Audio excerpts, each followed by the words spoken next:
श्री स्वामी समर्थ। जय जय स्वामी समर्थ। स्वामींचं नाव घेऊन मी आजच्या ह्या नवीन व्हिडिओला सुरुवात करते।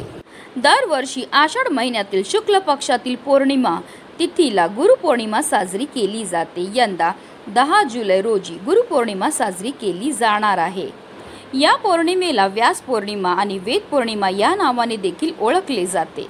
गुरुपौर्णिमा हे गुरु आणि शिष्य यांच्यातील पवित्र नाताचे प्रतीक आहे। या दिवशी लोक त्यांच्या गुरूंकडून मिळालेल्या ज्ञानाबद्दल आणि मार्गदर्शनाबद्दल आदर्श आणि कृतज्ञता व्यक्त करतात। आषाढ महिन्याच्या पौर्णिमेला येणारा गुरुपौर्णिमा हा सण वेदव्यास ऋषींच्या स्मरणार्थ साजरा केला जातो। प्राचीन आख्यायिकानुसार वेदव्यासांचा जन्म याच दिवशी झाला होता। त्यांना महाभारत आणि विविध पुराणांचे लेखक म्हणून आदरणीय मानले जाते आणि वेदांचे 4 भागांमध्ये विभाजन आणि संकलन करण्याचे श्रेय त्यांना दिले जाते। महागुरु म्हणून ओळखल्या जाणाऱ्या या दिवसाला त्यांचे आशीर्वाद घेण्यासाठी अत्यंत शुभ मानले जाते। वेदव्यासांच्या कृपेने अज्ञानाचा अंधार दूर होतो आणि ज्ञानाचा प्रकाश एखाद्याच्या जीवनात प्रवेश करतो असे मानले जाते। असे मानले जाते की या दिवशी पवित्र नदीत स्नान करून दान केल्याने पापापासून मुक्ती मिळते आणि धनसंपत्ती वाढते। गुरुपौर्णिमेच्या दिवशी गुरुची पूजा करणे खूप शुभ मानले जाते। या दिवशी उपवास आणि पूजा केल्याने अक्षय पुण्य प्राप्त होतं। शास्त्रानुसार या दिवशी भगवान विष्णू, माता लक्ष्मी यांच्यासह भगवान सत्यनारायण यांची कथा सांगण्याला विशेष महत्त्व आहे। गुरुपौर्णिमेच्या दिवशी मातीची भांडी, पाणी, धान्य, हंगामी फळे, कपडे, धान्य, मिठाई आणि गूळ इत्यादी दान करणं अत्यंत शुभ मानले जाते। गुरुपौर्णिमेच्या दिवशी जर आपण उपवास केला आणि सेवा केल्या तर त्यामुळे आपल्या कुंडलीतील गुरुग्रह हा बलवान होतो। तसेच पितृदोषापासून सुद्धा आपल्याला मुक्तता मिळते।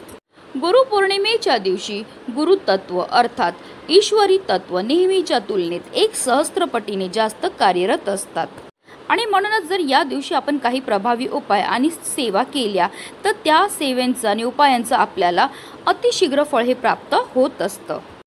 पौर्णिमेच्या दिवशी माता अन्नपूर्णेच्या पूजेला सुद्धा विशेष महत्त्व हे दिलं जातं आणि म्हणूनच आपल्याला गुरुपौर्णिमेच्या दिवशी अन्नपूर्णा देवीला ही एक वस्तू अर्पण करायची। ही वस्तू अर्पण केल्यामुळे आपलं 1 रात्रीतून आयुष्याचं सोनं तर होणारच आहे, पण 33 वर्ष आपल्याला धन, धान्य, संपत्ती, पैशाची कमतरता पडणार नाही। तर ती कोणती वस्तू अर्पण करायची, कोणत्या वेळेत अर्पण करायची त्याबद्दल सविस्तर आणि महत्त्वाची अशी माहिती मी तुम्हाला या व्हिडिओमध्ये देणार आहे। तर व्हिडिओ पूर्ण पहा आणि जर तुम्ही माझ्या चॅनलवर नवीन असतील तर चॅनलला सबस्क्राईब करा आणि शेजारी बेल आयकॉन सुद्धा प्रेस करा, जेणेकरून तुम्हाला माझ्या नवनवीन व्हिडिओचं नोटिफिकेशन हे मिळत राहील आणि तुम्ही एक पण व्हिडिओ मिस करणार नाही।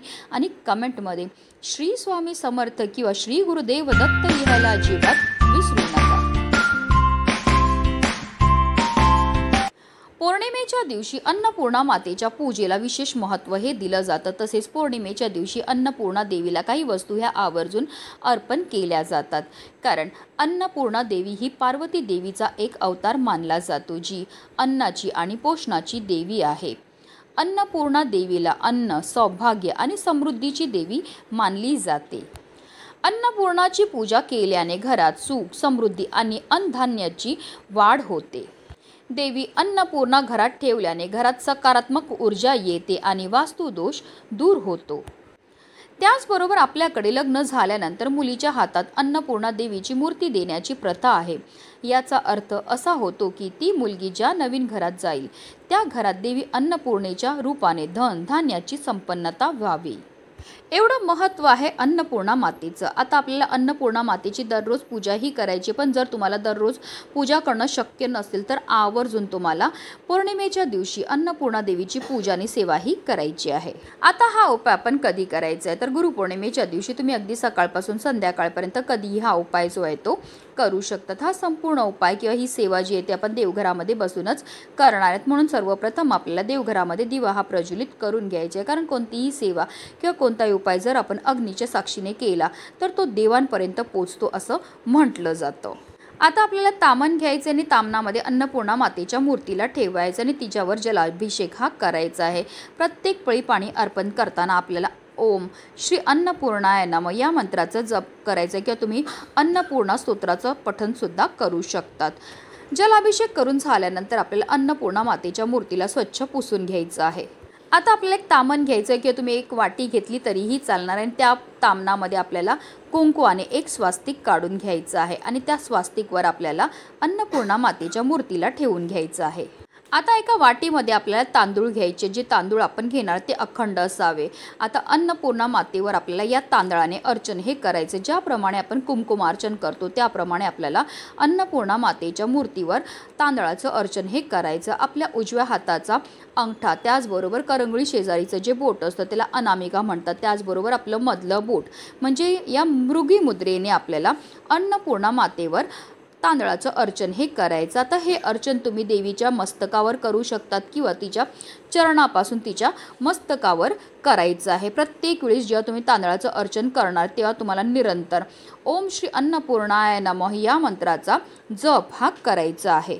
आता हे तांदळाचं अर्चन आपल्याला कितपर्यंत करायचं, तर जिथपर्यंत हे तांदूळ अन्नपूर्णा मातेच्या खांद्यापर्यंत येत नाही तिथपर्यंत आपल्याला या तांदळाचं अर्चन हे करायचं आहे। त्यानंतर आपल्याला अन्नपूर्णा मातेच्या मूर्तीला हळद कुंकू अक्षदा अर्पण करून घ्यायचे। त्याचबरोबर अन्नपूर्णा मातेच्या समोर आपल्याला म्हणजे ज्या अक्षदा आपण अन्नपूर्णा मातेवर अर्पण केल्या त्यावर आपल्याला 1 रुपयाचं एक नाणं सुद्धा ठेवायचं। त्या 1 रुपयाच्या नाण्याला सुद्धा आपल्याला हळद कुंकू अर्पण करून घ्यायचं आहे। आता ही अन्नपूर्णा मातेची सेवा जी आहे ती तुम्ही तुमच्या देवघरामध्ये बसून करू शकतात किंवा अगदी तुम्ही स्वयंपाकघरामध्ये केलं तरीही चालणार आहे, कारण स्वयंपाकघरामध्ये अन्नपूर्णा मातेचा वास असतो। स्वयंपाकघरामध्ये जे ईशान्य कोपरा असतो तिथे आपल्याला अन्नपूर्णा मातेची ही सेवा करायची आहे। आणि त्यानंतर अन्नपूर्णा मातेसमोर आपल्याला एक शुद्ध गाईच्या तुपाचा दिवा हा प्रज्वलित करायचा आहे। संपूर्ण दिवसभर संपूर्ण रात्रभर अन्नपूर्णा मातेच्या मूर्तीला आपल्याला तांदळामध्येच ठेवायचं आहे। आता दुसऱ्या दिवशी आपल्याला काय करायचे, सकाळी लवकर उठायचे, स्नान करायचे, देवपूजा करून झाल्यानंतर आपल्याला अन्नपूर्णा मातेच्या मूर्तीला तांदळातनं बाहेर काढायचं आहे। आता जे तांदूळ आपण अन्नपूर्णा मातेवर अर्चन केलेले त्यामुळे ते अभिमंत्रित होतात, तर असे अभिमंत्रित तांदूळ जे त्याच्यातले थोडे तांदूळ जे ते आपल्याला आपल्या घरामध्ये जिथे आपण धान्याचा साठा ठेवतो त्यामध्ये ठेवायचं। असं केल्यामुळे आपल्या घरामध्ये कधी धनधान्याची कमतरता राहत नाही। त्याचबरोबर थोडे जे उरलेले तांदूळ असतील ते आपल्याला पक्ष्यांना खायला द्यायचे। हे सुद्धा आपल्याकडनं केलेलं एक प्रकारचं दान असतं। हे दान केल्यामुळे आपल्यावर अन्नपूर्णा मातेची भरभरून कृपाही होत असते। त्याचबरोबर अन्नपूर्णा मातेसमोर जे आपण 1 रुपयाचं नाणं ठेवलेलं आहे ते आपल्याला आपल्या पाकिटामध्ये ठेवायचं। असं हे नाणं आपल्या पाकिटामध्ये ठेवल्यामुळे आपलं पाकिट कधीही रिकामी राहत नाही, आपल्याकडे धन येण्याचे अनेक मार्ग हे मोकळे होतात।